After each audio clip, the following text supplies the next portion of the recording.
Գործք առաքելոց 18-րդ գլուխ։ Սրանից հետո Պողոսն Աթենքից մեկնեց ու եկավ Կորինթոս։ Այստեղ նա գտավ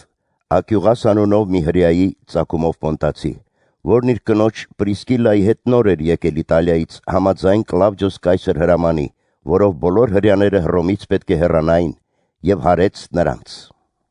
Եվ որովհետև արհեստակից էր, նրանց մոտ մնաց եւ աշխատում էր, քանի որ արհեստով վրանագործներ էին։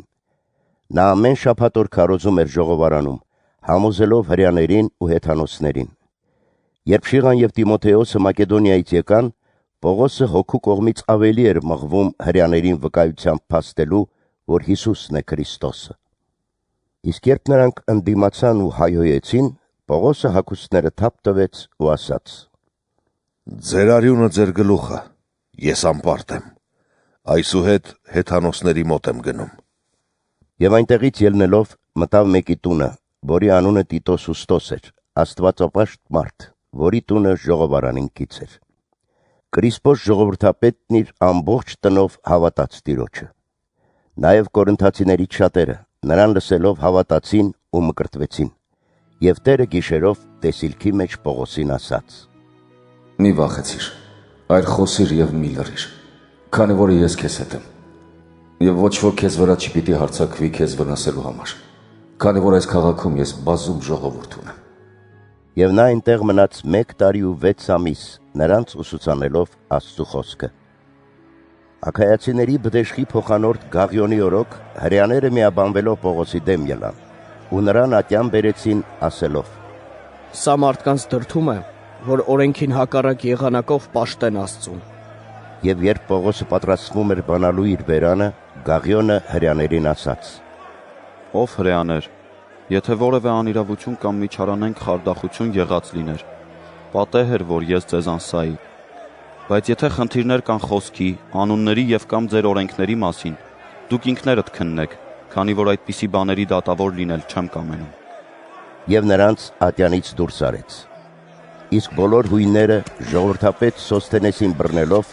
ատյանի առաջ ծեծում էին, եւ Գաղիոնը բնավ չէր մտահոգվում։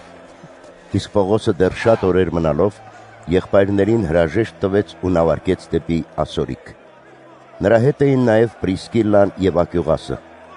Պողոսը կենքրայում գլուխը խուզել էր, քանի որ ուխտավոր էր դարձել։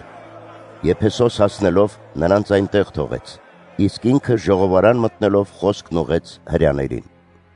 Եվ նրան աղաչեցին, որ երկար ժամանակ այնտեղ մնա, բայց հանձն չառավ, այլ հրաժեշտ տվեց նրանց ու ասաց. «Աստծու կամքով նորից կգամ ձեզ մոտ»։ Այնուհետև Եփեսոսից մեկնեց ու իջավ Կեսարիա, հետո ելավ վեր Երուսաղեմ եւ ողջույն տվեց եկեղեցուն, ապա իջավ Անտիոք։ Միառժամանակ այստեղ մնալուց հետո ելավ հերթով շրջելու Գաղատացիների երկրով եւ Փրյուգեայով, ամրապնդելով բոլոր աշակերտածներին։ Ապողոս անունով մի հրեա ծագումով Ալեքսանդրիացի, ճարտարախոս մարդ, եկավ հասավ Եփեսոս։ Նա Սուրբ գրքին հմուտ էր։ Տեղյակ էր նա Տիրոջ ճանապարհին եւ եռում էր հոգով, խոսում եւ ճշմարտությամբ ուսուցանում էր Հիսուսի մասին, բայց գիտեր միայն Հովհաննեսի մկրտությունը։ Նա սկսեց ժողովարանում համարձակորեն խոսել։ Նրան լսելով Ակյուղասն ու Պրիսկիլան նրան իրենց մոտ առան եւ ճշմարտագույնս բացատրեցին Աստծու ճանապարհը։ Իսկ երբ կամեցավ Աքայիա գնալ, եղբայրները համաձայնվեցին եւ գրեցին աշակերտներին, որ նրան ընդունեն։ Երբ նա տեղ հասավ, Աստծու շնորհով շատ օգտակար եղավ հավատացյալներին, քանի որ հրեաներին բուռն կերպով հրապարակավ հանդիմանում էր Սուրբ գրքի միջոցով ապացուցելով, որ Հիսուսն է Քրիստոսը։